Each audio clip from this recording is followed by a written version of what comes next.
पश्चिम बंगाल में टीएमसी की ममता बनर्जी की सरकार मुस्लिम परस्त क्यों है? क्यों ममता बनर्जी सीएए का विरोध करती हैं? क्यों वह नहीं चाहती यूसीसी लागू हो? इससे और अधिक पश्चिम बंगाल में अब दुर्गा पंडालों पर भी रोक लगने लगी है। 30 दिन 36 पॉलिटिकल मर्डर, 18 लोग तो सिर्फ वोटिंग वाले दिन 8 जुलाई को मारे गए। पश्चिम बंगाल के अंदर डेमोक्रेसी का मजाक बन गया। Can you imagine? Paschim Bangal में पंचायत इलेक्शन के अंदर कुछ गुंडे पोलिंग बूथ को कैप्चर करके बैलेट बॉक्स उठाकर भागने लगे। कहीं बैलेट बॉक्स को जला दिया गया, यहां तक कि बैलेट बॉक्स को बम से उड़ाने की घटनाएं भी सामने आई। अगर विपक्षी माने तो इसके पीछे ऑल इंडिया तृणमूल कांग्रेस यानी टीएमसी सुप्रीमो ममता बनर्जी का हाथ है। विपक्षी पार्टी बीजेपी का यह आरोप है तृणमूल कांग्रेस के कार्यकर्ता विपक्षी पार्टियों को इलेक्शन लड़ने से रोक रहे हैं, नॉमिनेशन ही नहीं भरने दे रहे हैं टीएमसी के गुंडे।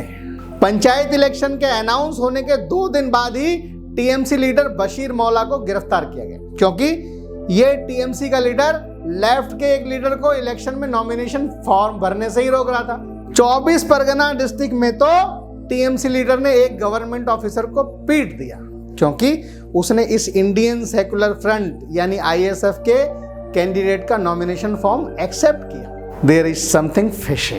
बीएसएफ डीआईजी एसएस गुलेरिया ने राज्य चुनाव आयोग पर आरोप लगाया। राज्य चुनाव आयोग ने सिर्फ 7 जून को सेंसिटिव बूथ की संख्या बताई, उनकी लोकेशन की जानकारी नहीं दी। That is a reason arm force को सेंसिटिव बूथ को लोकेट नहीं कर पाए, क्योंकि सेंसिटिव बूथ की जानकारी नहीं दी गई। 9 जून 2023 ममता बनर्जी ने पश्चिम बंगाल में पंचायत इलेक्शन 1 महीने में ही करने का फैसला लिया। आमतौर पर पंचायत इलेक्शन की डेट 3 से 4 महीने तक ही अनाउंस की जाती है, ताकि पॉलिटिकल पार्टियों को अपना प्रचार करने के लिए और नॉमिनेशन फाइल करने के लिए समय मिल सके। एक तो कम समय में पंचायत इलेक्शन कराए जा रहे हैं, दूसरा रूलिंग पार्टी के कैंडिडेट अपोजिशन पार्टी के कैंडिडेट को नॉमिनेशन फॉर्म भरने से ही रोक रहे हैं और प्रचार भी नहीं करने दे रहे हैं। ऐसी शिकायतें लगातार आ रही हैं। अपोजिशन पार्टी का कहना है ममता बनर्जी की सरकार बाय फोर्स इलेक्शन जीतना चाहती है, न कि संवैधानिक तरीके से। 34 वर्ष तक वेस्ट बंगाल के अंदर कम्युनिस्ट पार्टी ऑफ इंडिया यानी सीपीआई ने रूल किया था। Election violence, booth capturing, election right, यह सब इलेक्शन जीतने का सीक्रेट तरीका कम्युनिस्ट पार्टी ऑफ इंडिया का है, जिसको आज टीएमसी फॉलो कर रही है। पश्चिम बंगाल में 1999 से 2016 तक 365 पॉलिटिकल मोटिवेटेड मर्डर्स किए गए। सबसे ज्यादा पॉलिटिकली मोटिवेटेड मर्डर टीएमसी के शासनकाल में हुए हैं। अब प्रश्न यह उठता है, टीएमसी पश्चिम बंगाल में 2011 से लगातार इलेक्शन जीत रही है, वह भी बड़े मार्जिन के साथ। कैसे? इतनी हिंसा के बावजूद टीएमसी पश्चिम बंगाल में इलेक्शन कैसे जीत रही है? There is 2 reason, vote bank politics and election right. इस फिल्म स्टार को आप पहचानते हैं, इसका नाम है फिरदौस अहमद। एक बांग्लादेशी फिल्म स्टार है जो बांग्लादेश में बहुत फेमस है। वेस्ट बंगाल के अंदर टीएमसी का प्रचार करने के लिए आता है। सवाल यह उठता है कि टीएमसी को बांग्लादेश से फिरदौस अहमद को वेस्ट बंगाल में टीएमसी का प्रचार करने के लिए क्यों बुलाया गया? इलेक्शन इंडिया का प्रचार बांग्लादेशी फिल्म स्टार करेंगे? क्या बात है? इसका रीजन है वेस्ट बंगाल में बांग्लादेशी घुसपैठ जो सालों से चल रही है। आज इसका नतीजा यह हुआ है कि आज वेस्ट बंगाल के अंदर बांग्लादेशी आबादी इस हद तक बढ़ गई है कि इलेक्शन में इनकी अनदेखी नहीं की जा सकती। भारत के कई जिले ऐसे हैं जिनमें बांग्लादेशी आबादी भारतीय नागरिकों से ज्यादा है। इन सभी बांग्लादेशी नागरिकों के पास भारत के सभी ओरिजिनल डॉक्यूमेंट मिल जाते हैं, Aadhaar card, voter ID card, PAN card, यहां तक कि पासपोर्ट भी बनवा रखे हैं। सभी डॉक्यूमेंट्स ओरिजिनल होते हैं। आखिर उनकी मदद कौन करते हैं? भारत में बैठे हुए पॉलिटिकल पार्टियों के कार्यकर्ता, इसमें टीएमसी का नाम सबसे ऊपर है।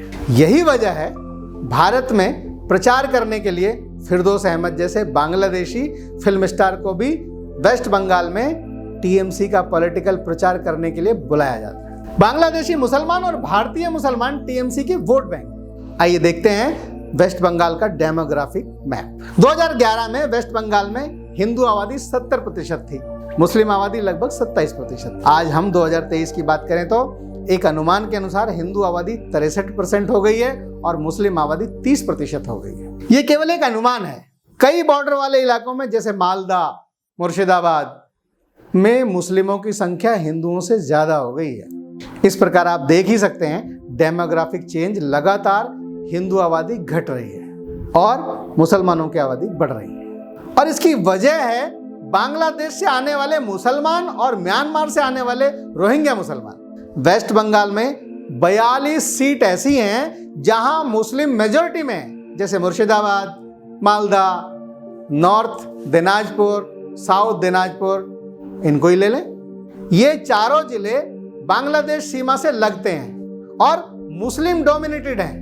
ममता बनर्जी कई बार ये कह चुकी हैं कि भारत में रहने वाले म्यांमार और बांग्लादेश से आए हुए मुसलमान आज भारत के ही नागरिक हैं, क्योंकि उनके पास भारत के नागरिक होने के लिए आवश्यक सभी डॉक्यूमेंट्स। 26 जुलाई 2022 में मिनिस्ट्री ऑफ होम अफेयर्स ने लोकसभा में अपनी रिपोर्ट में बताया कि 2017 से लेकर 2022 तक इन 5 सालों में 2399 बांग्लादेशी जाली दस्तावेजों के साथ पकड़े गए। बांग्लादेश के बोर्डिंग एरिया में इलीगल माइग्रेंट्स की संख्या बढ़ती जा रही है। इसके पीछे का कारण क्या है? वेस्ट बंगाल और बांग्लादेश की 900 किलोमीटर की सीमा। इतनी बड़ी सीमा को मैन कार्ड करना राउंड द क्लॉक ये पॉसिबल नहीं है, इकोनॉमिकली भी और फिजिकली भी। यहां पर अभी तक फेंसिंग नहीं की गई है। फेंसिंग ना करने का कारण एक बांग्लादेश भी है जो कि नहीं चाहता यहां पर फेंसिंग की जाए। 1971 के अंदर इंदिरा गांधी और बांग्लादेशी प्रेसिडेंट के बीच इंदिरा मुजाहिद पैक्ट साइन हुआ था। पैक्ट के अनुसार बांग्लादेश और इंडिया बॉर्डर के बीच कोई भी परमानेंट कंस्ट्रक्शन नहीं की जाएगी। 1971 का युद्ध भारत ने जीता था, जिसमें भारत ने पाकिस्तान के 2 टुकड़े कर दिए थे। बांग्लादेश एक स्वतंत्र देश बन गया। युद्ध के दौरान भारत के अंदर 12 से 15 मिलियन बांग्लादेशियों ने शरण ली थी। इसका काफी बड़ा भाग, लगभग 10 मिलियन, वापस बांग्लादेश लौट गए। लेकिन एक बहुत बड़ा हिस्सा भारत में ही रुक गया था, जो आज भारत के लिए सरदर्द बन गया है। बांग्लादेश के स्वतंत्र देश बनने के बाद भी भारत के अंदर बांग्लादेशियों का आना रुका नहीं। बांग्लादेशी घुसपैठ को रोकने के लिए 1980 में इंदिरा गांधी ने 0 लाइन पर फेंसिंग का काम शुरू करवाया।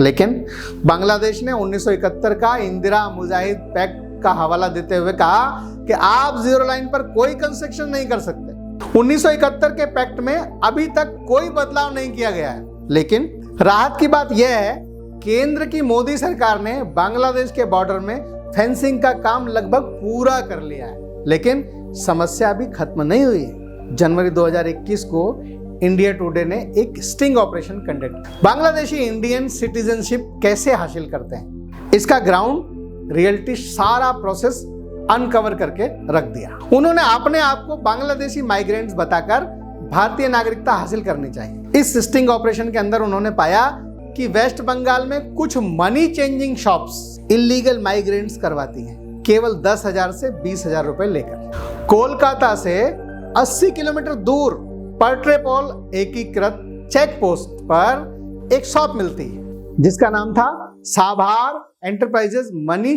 चेंजिंग फैसिलिटी, जिसके मालिक बंका ने खुद बताया कि वह 15,000 के अंदर इंडिया का आधार कार्ड, पैन कार्ड और वोटर आईडी कार्ड बिल्कुल ओरिजिनल बना कर देंगे। ये फेक नहीं होंगे, सारे के सारे ओरिजिनल होंगे। इसकी उन्होंने 200% गारंटी भी ली। बंका ने उन्हें गारंटी दी, यदि आप किसी और देश के भी नागरिक हैं, जैसे म्यांमार और बांग्लादेश के, तब भी वे भारतीय डॉक्यूमेंट बनाकर दे सकते हैं और बांग्लादेशी डॉक्यूमेंट भी बनाकर दे सकते हैं। बॉर्डर क्रॉस करने में दोनों डॉक्यूमेंट की आवश्यकता होती है। बांग्लादेश में आपको बांग्लादेश डॉक्यूमेंट दिखाने पड़ेंगे और इंडिया बॉर्डर क्रॉस करते समय आप इंडियन डॉक्यूमेंट दिखाते हैं। इन सब के उन्होंने उनसे 20,000 चार्ज की। ज्यादातर यह सारी प्रक्रिया अंधेरे में होती है, जो शुरू होता है बांग्लादेश के सातखेरा डिस्ट्रिक्ट से सारे इमिग्रेंट इकट्ठे हो जाते हैं। इसके बाद हंसकली, बनगांव, मसलनपुर, बांग्लादेश के इन चेक पोस्ट से इंडिया में इनकी एंट्री कराई जाती है। इस स्ट्रिंग ऑपरेशन के अंदर इंडिया टुडे की रिपोर्टर ने पाया कि ऐसी कई शॉप्स हैं जहां से इलीगल माइग्रेंट्स का काम धड़ल्ले से चल रहा है और रोजाना 150 बांग्लादेशी या रोहिंग्या मुसलमान इलीगल माइग्रेंट्स भारत में आते रहते हैं। भारत में टीएमसी इन इलीगल माइग्रेंट्स को सपोर्ट करती है। ये सब आज का नहीं है, ये बहुत सालों से चल रहा है। इसकी शुरुआत सीपीएम ने की थी, क्योंकि सीपीएम के वोट बैंक थे बांग्लादेशी और रोहिंग्या। अब उन्होंने पाला बदल लिया है। अब बांग्लादेशी और रोहिंग्या टीएमसी को ज्यादा सपोर्ट करते हैं। दूसरा रीजन जिसके कारण टीएमसी सत्ता में बनी हुई है वो है चुनावी दंगे। पिछले कुछ सालों से बीजेपी का जनाधार वेस्ट बंगाल में बढ़ता जा रहा है। 2016 के अंदर असेंबली के अंदर बीजेपी की 3 सीट थी और 2021 के इलेक्शन में यह बढ़कर 77 हो गई। वेस्ट बंगाल में लोकसभा की 42 सीट है। 2019 के लोकसभा इलेक्शन में बीजेपी को वेस्ट बंगाल में 18 सीट मिली थी, जबकि टीएमसी को 24 सीट। इसका मतलब यह हुआ कि बीजेपी का जनाधार दिन प्रतिदिन बढ़ रहा है। यदि वेस्ट बंगाल के अंदर जेन्युइन तरीके से इलेक्शन कंडक्ट कराई जाए तो रूलिंग पार्टी की सत्ता जा सकती है। इसलिए इलेक्शन जीतने का दूसरा तरीका है इलेक्शन राइट्स। टीएमसी की भाषा में खेला हो गए। 2021 के अंदर वेस्ट बंगाल में असेंबली इलेक्शन के दौरान इलेक्शन राइट्स हुए थे। इन राइट्स में रूलिंग और अपोजिशन पार्टी के लीडर और कार्यकर्ताओं की जान गई थी और महिलाओं के साथ रेप की घटनाएं भी सामने आई थी। इसको देखते हुए केंद्र सरकार ने ममता बनर्जी की टीएमसी सरकार से रिपोर्ट मांगी थी। वेस्ट बंगाल में सेंटर गवर्नमेंट ने एक डेलीगेशन भेजा था, GIA यानी group of intellectual and academic. Supreme court advocate Monika Arora ने इसको लीड किया था। एडवोकेट मोनिका अरोड़ा जी ने 100 से भी ज्यादा पीड़ित महिलाओं के बयान लिए थे। इन बयानों में जो बात निकल कर आई वह बहुत ही भयावह थी। टीएमसी के गुंडों का एक फिक्स मेथड है, वे किसी को टारगेट करके उस पर अटैक करते हैं, उसको मारते हैं, पीटते हैं और महिलाओं के साथ सेक्सुअल असॉल्ट करते हैं। यदि कोई बच जाता है तो उसको 3 ऑप्शन दिए जाते हैं। पहला, टीएमसी ज्वाइन कर लो। दूसरा, जुर्माना भरो जो लाखों रुपए तक होता है। तीसरा, अपनी महिलाओं को टीएमसी और जिहादी कार्यकर्ताओं के पास भेज दो। इन बयानों में एक बात और निकल कर आई, जिहादी शब्दों का काफी बार प्रयोग किया गया। टीएमसी और जिहादी एलिमेंट इस तरह की वारदातों को अंजाम देते हैं। अब आप समझ ही गए होंगे कि पश्चिम बंगाल में टीएमसी की ममता बनर्जी की सरकार मुस्लिम परस्त क्यों है। फिर मिलेंगे एक नए वीडियो के साथ, तब तक के लिए जय हिंद, जय भारत।